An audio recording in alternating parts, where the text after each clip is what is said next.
चलो good morning बच्चों। कल मेरे साइंस 2 का दूसरा चैप्टर था बच्चों, इंट्रोडक्शन क्या था, राइट बच्चों। आगे बढ़े बच्चों हम फिर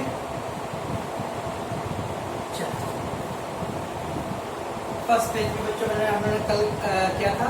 आगे सेकेंड पेज का कुछ स्टार्ट करता हूँ फिर से। पहला पॉइंट में दिया था सदियों में श्वसन की क्रिया शरीर स्तर पर और कोशिकीय स्तर दोनों स्तर पर, शरीर स्तर और कोशिकीय स्तर पर बच्चों हमारी श्वसन क्रिया जो है ना बच्चों, हम सांस तो नाक से ले रहे हैं बच्चों, कुछ लोग मुंह से भी लेते हैं। हाँ, जो नाक से ले रहे हैं श्वसन क्रिया बच्चों ये शरीर स्तर पर है। और कोशिकी बच्चों, कोशिकीय स्तर मतलब जैसे हमारी जो नसें है बच्चों, जो हॉस्पिटल में बच्चों एडमिट होते हैं तो ग्लूकोज चढ़ाते हैं तो नस में जाना चाहिए, वो कोशिकीय स्तर पर बच्चों। हमारी कोशिकाओं में जब बच्चों ऑक्सीजन पहुंचता है तो कोशिकीय स्तर पर होता है। ओके, तो ऑक्सीजन जो त्वचा के रूप से भी जा रहा है बच्चों। ओके, तो ऑक्सीजन जब बच्चों हमारे कोशिकाओं तक जो पहुंचता है वो बच्चों कोशिकीय स्तर पर श्वसन किया जाता है। ऐसे आप ना जिससे बच्चों कभी मुंह से भी ले रहे हैं हम लोग सांस, मुंह से जो सांस लेते हैं बच्चों वो हमारे कोशिकाओं तक नहीं जाता है। नाक से जो श्वसन कर रहे बच्चों कोशिकाओं तक जाता है बच्चों। शरीर स्तर में होने वाले श्वसन में ऑक्सीजन और कार्बन डाइऑक्साइड इन दो गैसों का शरीर और आसपास के वायुमंडल लेते हैं हमको बच्चों। हम ऑक्सीजन वायुमंडल से लेते हैं बच्चों और फिर कार्बन डाइऑक्साइड बदले में रिटर्न गैस ऑक्सीजन छोड़ते हैं बच्चों। और कोशिकीय स्तर पर होने वाले श्वसन में भोज्य पदार्थों का ऑक्सीजन की सहायता से ऑक्सीजन के बिना ऑक्सीकरण होता है। और जो कोशिकीय स्तर पर क्या होता है, कोशिकाएं क्या करता है, भोजन का ऑक्सीकरण करना, भोजन का ऊर्जा में रूपांतरण, जो भी खाते हैं बच्चों उसको ऊर्जा में बदलना बच्चों। ठीक, ऊर्जा में बदलने के लिए बच्चों हमारी कोशिकाएं क्रिया करता है। ठीक बच्चों, कोशिकाएं जो भी भोजन पदार्थ करते हैं बच्चों उन भोजन का ऑक्सीकरण करके आगे ऊर्जा में रूपांतरण करता है। ठीक है, अब तो बच्चों भोज्य पदार्थों में स्थित कार्बोज का उपयोग मुख्यतः दैनिक जीवन में ऊर्जा प्राप्त करने के लिए बच्चों हमारे शरीर में 90% हिस्सा बच्चों कार्बोज का है। हम जो भी खाना में खाते बच्चों तो 90% हिस्सा हमारे खाने में कार्बोज है बच्चों। नॉर्मली कोई खा ले लो बच्चों, 4 रोटी 3 रोटी खा लो बच्चों, थोड़ा सब्जी बच्चों, ऐसा करो इतना सब्जी और 1 रोटी, 2 कटोरा दाल और भात इतना है ना बच्चों। भात 1 कटोरा रहेगा, दाल इतना रहेगा चलेगा। इसका मतलब बच्चों चावल रोटी गेहूँ ये सब का मात्रा हमारे खाने में ज़्यादा आता है बच्चों, यानी एक कार्बोज है बच्चों। तो शरीर में कार्बोज का काम ज़्यादा तो ऊर्जा देना होता है बच्चों। यह ऊर्जा एटीपी के रूप में प्राप्त की जाती है। एटीपी एडेनोसिन ट्राइफॉस्फेट, तो जो ऊर्जा है बच्चों एडेनोसिन ट्राइफॉस्फेट, मैंने कल बोला था बच्चों, आपको लिखा था। ग्लूकोज इस कार्बोज का कोशिका के विभिन्न चरणों में ऑक्सीकरण करता है। तो ग्लूकोज अल्टीमेट एटीपी होता है ग्लूकोज बच्चों ऊर्जा। कार्बोज का जो भी पदार्थ होता है बच्चों उसको अलग अलग चरणों में ऑक्सीकरण के द्वारा ऊर्जा में रूपांतरण तो जो इसे कोशिकीय स्तर का शोषण करते बच्चों, कोशिकीय स्तर शोषण क्रिया बच्चों ग्लूकोज इस कार्बोज का कोशिका में विभिन्न चरणों में ऑक्सीकरण होता है। ग्लूकोज के द्वारा क्या होता है बच्चों, कार्बोज के अलग अलग चरणों में इसका ऑक्सीकरण होता है बच्चों। इसे क्या करते हैं लोग कोशिकीय स्तर पर शोषण क्रिया करते हैं। क्या बच्चों, सब्जियों में कोशिकीय स्तर पर होने वाले शोषण 2 प्रकार के होते हैं, एक है आपसी शोषण बच्चों और एक अनापसी शोषण। शोषण बच्चों 2 तरह के, एक आपसी शोषण और एक अनापसी शोषण। आपसी शोषण मतलब ऑक्सीजन के साथ, जो हम सांस ले रहे बच्चों वो ऑक्सीजन के साथ है आपसी शोषण। अनापसी शोषण मतलब ऑक्सीजन के बिना, ऑक्सीजन मतलब वहाँ पे ऑक्सीजन नहीं है बच्चों, सांस छोड़ना बच्चों। जब हम सांस छोड़ रहे बच्चों ये अनापसी शोषण है, सांस ले रहे बच्चों ये क्या है, आपसी शोषण बच्चों। जिस शोषण क्रिया में ऑक्सीजन की मात्रा होता है बच्चों उसमें होता है आपसी शोषण। जिस क्रिया में ऑक्सीजन की मात्रा नहीं होता, कार्बन डाइऑक्साइड की मात्रा होता है उसमें होता है अनापसी शोषण। ठीक, चलो बच्चों, और आपसी शोषण में 3 चरणों में ग्लूकोज का ऑक्सीकरण होता है। ग्लूकोज से ऊर्जा कैसे बनता है बच्चों, जैसे गुंडी पीजिएगा क्या नहीं, जो भी हम खाना खाते बच्चों तो खाने का ग्लूकोज से ऊर्जा बनता है। जब भी आप खा रहे बच्चों, हमको खा रहे भोजन का बच्चों ग्लूकोज में रूपांतर होता है, ग्लूकोज से फिर ऊर्जा में। जिन लोगों के शरीर में जो भोजन है बच्चों ग्लूकोज में रूपांतर हुआ, लेकिन ग्लूकोज से जो ऊर्जा में रूपांतर नहीं हुआ, तब बच्चों ऐसा मोटापा ये है बच्चों, चर्बी जिसे बोलते हो बच्चों। क्योंकि खाना खा रहे बच्चों, खा रहे वो ग्लूकोज में रूपांतर तो हो गया, लेकिन उनका ऊर्जा में एटीपी ऊर्जा में रूपांतर नहीं हो बच्चों। इसकी वजह से देखते बच्चों मोटे लोगों को ज़्यादा एनर्जी नहीं रहता है, भागते जल्दी। क्यों? क्योंकि उन्हें इसी क्या वर्ड बोलते हैं, स्टैमिना, फिटनेस बच्चों। तो शरीर तो फूक गया है, लेकिन उनका कोई ऊर्जा ही नहीं शरीर में। ओके, आप लोगों को है मोटा एकदम नहीं ज्योति वक्त होती का है ना, स्मिता है ना मोटी। चलिए हम लोग आगे ग्लूकोज का विघटन। अब जो ऑक्सीडेशन में 3 चरणों में ग्लूकोज का ऑक्सीकरण होता है बच्चों। तो ऑक्सीडेशन में जो क्रिया होता है बच्चों, ये ऑक्सीडेशन लिखा मैं 3 चरण बच्चों। ग्लूकोज का विघटन करना, ट्राई कार्बोनिलिक अम्ल चक्र बनाना, और फिर बच्चों इलेक्ट्रॉन संवहन की श्रृंखला क्रिया बच्चों। 3 भाग होते हैं, पहला ग्लूकोज का विघटन, उसके बाद ट्राई कार्बोनिलिक अम्ल चक्र, उसमें मतलब क्रेब चक्र, और तीसरा बच्चों इलेक्ट्रॉन संवहन श्रृंखला। जब ऑक्सीडेशन में जब पहला चक्र बच्चों ग्लूकोज विघटन, जब ग्लूकोज का विघटन होता है बच्चों, तो उसमें कितनी चीज बनते हैं, 1 2 3 4 4 चीज। पहला पायरुविक अम्ल बनता है बच्चों, दूसरा एटीपी बनता है, तीसरा NADH2 बनता है, और चौथा बच्चों पानी बनता है। और ये चारों के बच्चों 2-2 अणु बनते हैं। ये चारों में क्या बच्चों 2-2 अणु बनते। तो ग्लूकोज के विघटन में बच्चों पायरुविक अम्ल, एटीपी, NADH2 और पानी बच्चों, तो प्रत्येक के बच्चों 2-2 अणु बनते हैं। ओके, फिर जो पायरुविक अम्ल है बच्चों, वो एसिटिल को एंजाइम ए नामक में रूपांतर हो जाता है अम्ल में बच्चों। पायरुविक अम्ल का रूपांतर किसमें होता है बच्चों, एसिटिल को एंजाइम ए में। और फिर यहाँ से बच्चों एसिटिल को एंजाइम से फिर कार्बन डाइऑक्साइड और NADH2 बनता है, और ये हर एक के फिर 2-2 अणु बनते हैं। पहले बच्चों जब ग्लूकोज का विघटन क्रिया होता है, तो सबसे पहले बच्चों क्या बनता है, पायरुविक अम्ल, फिर एटीपी, फिर NADH2 और फिर पानी बच्चों, और चारों के बच्चों 2-2 अणु प्राप्त होते हैं। अब जो पायरुविक अम्ल बच्चों फिर से उसका रूपांतर शरीर बच्चों आज हमने एक ऐसा कंजूस शरीर के अंदर मशीन बैठा है बच्चों, आपके शरीर से एक इम्पोर्टेंट बूंद भी अवशोषित करेगा बच्चों। ओके, हमारे शरीर के जो गंदे पदार्थ जा रहे हैं, गंदे पदार्थ में बच्चों वो छानने का किडनी बोलते हैं, किडनी छानने का काम। एक भी अच्छी चीज बच्चों शरीर के बाहर नहीं जाना चाहिए, इसका यूज होना चाहिए। इसलिए बच्चों पायरुविक अम्ल का फिर एसिटिल को एंजाइम ए में रूपांतरण होता है। ओके, और एसिटिल को एंजाइम बच्चों जो है उससे कार्बन डाइऑक्साइड और NADH2 बनता है। कार्बन डाइऑक्साइड और NADH2 के प्रत्येक के फिर से कितने अणु बनते हैं बच्चों, 2-2 अणु बनते हैं। ये बच्चों ग्लूकोज का विघटन प्रक्रिया देखते आपके काम में है बच्चों। कोशिका द्रव में होने वाली इस क्रिया में ग्लूकोज के एक अणु का विभिन्न चरणों में विघटन होकर पायरुविक अम्ल, एटीपी, NADH2 पानी, इन सभी के 2-2 अणु बनते हैं। जो मैंने आपको शॉर्टकट में लिखा बच्चों, जब कोशिका द्रव में यानी कोशिका नसों में बच्चों जो प्रक्रिया बच्चों, उसमें ग्लूकोज के एक अणु से बच्चों विभिन्न चरणों में उसका विघटन धीरे होता है बच्चों। और विघटन होते होते क्या बनता है बच्चों, विघटन होता है बंटवारा बच्चों, बांटना।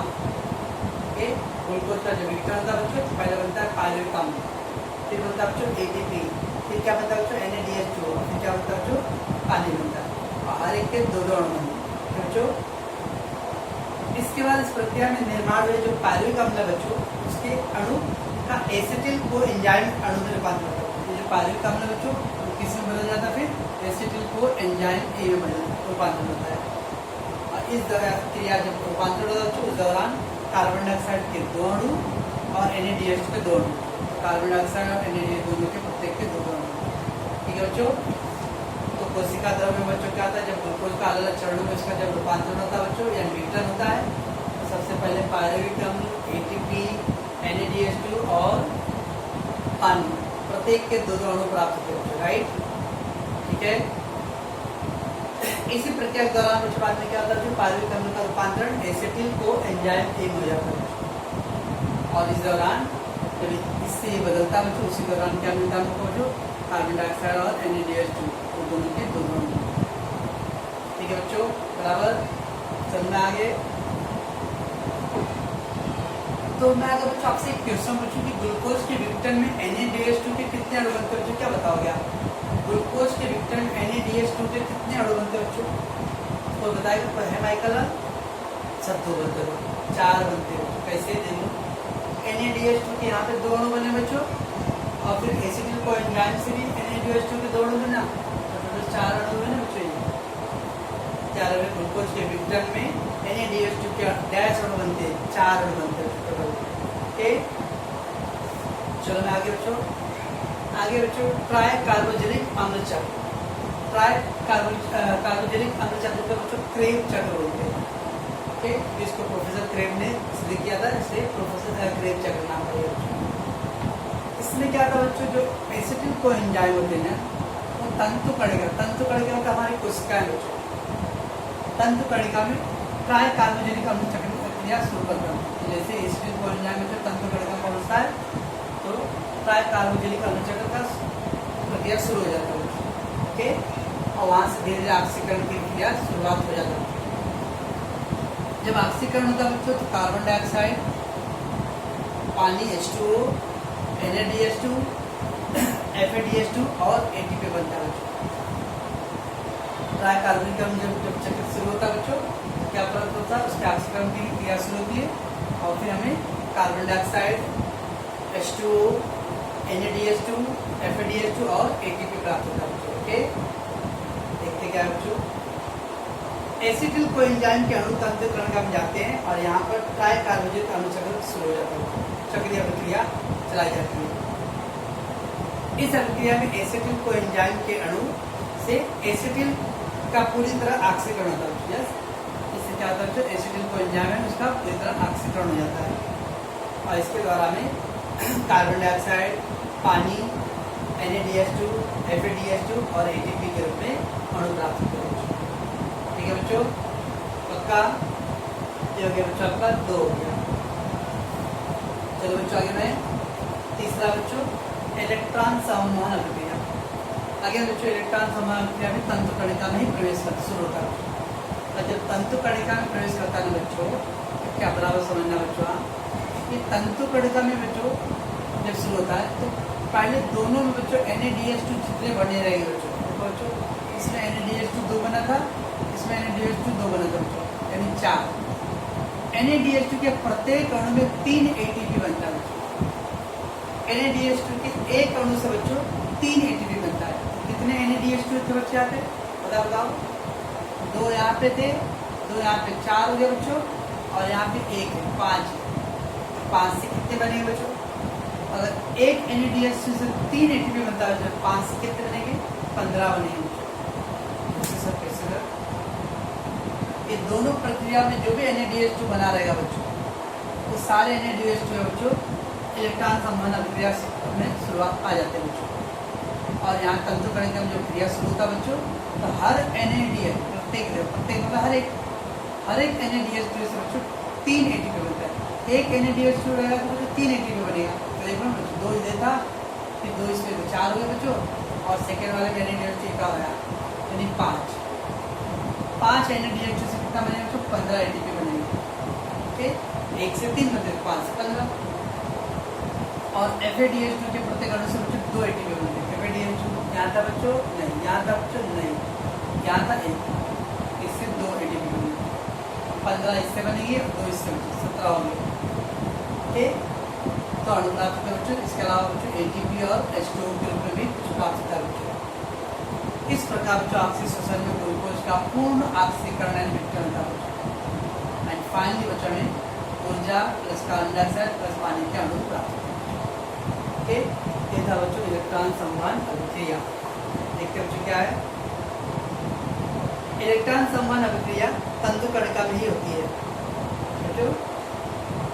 उपयुक्त सभी अभिक्रियाओं में, उपयुक्त मतलब जो ऊपर के दोनों जो अभिक्रिया में जो भी NaDH2 बना रहेगा बच्चों, उसके प्रत्येक अणु से 3 बच्चों में बोला बच्चों ये सब जोड़ा मैंने, क्योंकि ऊपर जितने भी NaDH2 बने रहेंगे हर एक के से 3 ATP बनता है, 1 से 3 बनता है तो 2 2 4 और 1 के 5 से 15 बन गए रहेंगे, राइट। और FADH2 के प्रत्येक अणु से कितने बच्चे, तो 2 ATP बनता है, तो NaDH2 के प्रत्येक अणु से बच्चे 3 ATP बनता है और FADH2 के से बच्चे 2 ATP बनता है, ठीक। इसके अलावा इसमें क्या बच्चे ATP के साथ साथ पानी के अणु भी बनते हैं, ATP के साथ साथ पानी के अणु भी बनते हैं और इस प्रकार बच्चों ऑक्सीजन में ग्लूकोज का पूर्ण ऑक्सीकरण हो जाता है। इस तरह से ग्लूकोज पूरी तरह ऑक्सीकरण होता है बच्चों, और ऊर्जा के साथ साथ कार्बन डाइऑक्साइड और पानी के अणु भी मिलते हैं। तो बच्चों ये था आपका पूरा क्या था बच्चों, ग्लूकोज का विघटन कैसे था, ऑक्सीजन की प्रक्रिया, ये आपके स्वाध्याय में भी रहेगा बच्चों। ऑक्सीजन के 3 चरणों में बच्चों उसका ऑक्सीकरण किया जाता है, ये 3 है बच्चों, ग्लूकोज का विघटन, ट्राइकार्बोनिक अम्ल और इलेक्ट्रॉन समूह, ये पूरा तीनों बड़ा होता है बच्चों। ऑक्सीजन में 3 चरणों में ग्लूकोज का ऑक्सीकरण, ग्लूकोज का ऑक्सीकरण करने की प्रक्रिया बता बच्चों, ये 3 प्रक्रिया। पहले क्या लिखा बच्चों, कार्बन चक्र पर क्रेग चक्र पर टिप्पणी, क्रेग चक्र का बताना, समटाइम में बच्चों इलेक्ट्रॉन संवहन, तो समटाइम में ग्लूकोज का विघटन बच्चों पहला याद रहेगा बच्चों इतना पक्का बच्चों, नहीं याद होगा नहीं ठीक है सर, याद होता है कि देख लेना आपका बच्चों। इधर पर मैंने कल आपको NaDH2 और FADH2 का शॉर्ट फॉर्म फुल फॉर्म बताया था बच्चों, ठीक है। चलो आगे बढ़ते हैं हम लोग, ATP के बारे में। एडेनोसिन ट्राइफॉस्फेट ऊर्जा से समृद्ध एक ऐसा अणु जिसमें फॉस्फेट के 3 अणु होते हैं, एक दूसरे से जिस बंध से जुड़े होते उन्हीं बंधों को ऊर्जा समृद्ध करता है। ATP क्या बच्चों, एडेनोसिन ट्राइफॉस्फेट है बच्चों, और इसमें फॉस्फेट के कितने अणु होते हैं बच्चों, 3 अणु होते हैं। इन ATP के अणुओं में कोशिका की आवश्यकता अनुसार संग्रहित है। ATP क्या होता है बच्चों, कोशिकाओं की आवश्यकता के अनुसार ऊर्जा संग्रहित होता है। रासायनिक दृष्टि से ATP या एडेनोसिन राइबोन्यूक्लियोटाइड्स से बना ट्राइफॉस्फेट का अणु होता है। तो ATP जो होता है बच्चों वो एडेनोसिन राइबोन्यूक्लियोटाइड्स बच्चों के ट्राइफॉस्फेट का अणु होते हैं बच्चों। इसमें बच्चों एडेनिन या नाइट्रोजन युक्त अणु होते हैं बच्चों, इसके अंदर राइबोज बच्चों होता है या पेंटोस शर्करा और 3 फॉस्फेट अणु से बने होते हैं। इसका मतलब बच्चों दिया हुआ आपका ATP कैसे बनता है, ATP क्या है बच्चों, ATP ये एडेनोसिन राइबोन्यूक्लियोटाइड्स बच्चों है, जिसके अंदर फॉस्फेट फॉस्फेट के 3 अणु होते हैं बच्चों, ठीक। और इसके अंदर नाइट्रोजन के भी अणु होते हैं बच्चों, और राइबोज C5H10O5 बच्चों, C5H10O5 ये बच्चों राइबोज है, या पेंटोस शर्करा और 3 फॉस्फेट के अणु के रूप में प्राप्त होते हैं। ऊर्जा की आवश्यकता अनुसार ATP के फॉस्फेट अणु के बीच का मनतोड़ तौर से ऊर्जा प्राप्त होता है, और जितना हमको जो भी काम करने की ऊर्जा चाहिए बच्चों, कहीं ऊर्जा ज़्यादा लगता है बच्चों, कहीं कम ऊर्जा चाहिए हमको, उसके हिसाब से ATP क्या होता है, बंध को तोड़ता है और बंध तोड़ के उतना एनर्जी प्राप्त करता है बच्चों, ओके। तब जो भी खाना खा के बच्चा कि खाना खाए उसी टाइप काम करते हैं, खाना खा के हमारे शरीर में ऊर्जा हमारा संग्रहित होता है, यानी बॉडी में ऊर्जा किस रूप में संग्रहित होता है बच्चों, ATP के रूप में होता है। ATP के बंध को तोड़ के बच्चों ऊर्जा उस आवश्यकता के अनुसार पूरा करता है, ठीक है बच्चों। आज हम लोगों ने क्या सीखा बच्चों, श्वसन क्रिया में अरे किस तरह से ग्लूकोज का विघटन होता है बच्चों, उसमें 3 चरण प्रक्रिया, और ATP के बारे में बच्चों, ठीक है। इसको आप इसको रीड करो बच्चों, ऑब्जेक्टिव टाइप क्वेश्चन के इम्पोर्टेंट रहेगा। तो बाहर नहीं करना बच्चों, मेन पॉइंट क्या है, एडेनोसिन ट्राइफॉस्फेट ऊर्जा का सबसे समृद्ध स्रोत है बच्चों। इसमें फॉस्फेट के कितने अणु होते हैं बच्चों, 3 बच्चों, और इसी के अंदर जो बंध होते हैं उसमें ऊर्जा संग्रहित होता है, ठीक। कोशिका बच्चों जरूरत के हिसाब से वो ATP की ऊर्जा का यूज करता है, राइट बच्चों। ये जो ATP बच्चों इसके अंदर क्या आता है, राइबोन्यूक्लियोटाइड से बना हुआ ट्राइफॉस्फेट का अणु होता है बच्चों, इसमें नाइट्रोजन के अणु होते हैं बच्चों, और राइबोज पेंटोस शर्करा आता है बच्चों, C5H10 और O5 बच्चों। इसके अलावा जिसमें बच्चों 3 फॉस्फेट के भी अणु होते हैं, और आवश्यकता अनुसार बच्चों ATP अपने बंध को तोड़कर ऊर्जा प्राप्त करता है, ठीक है बच्चों।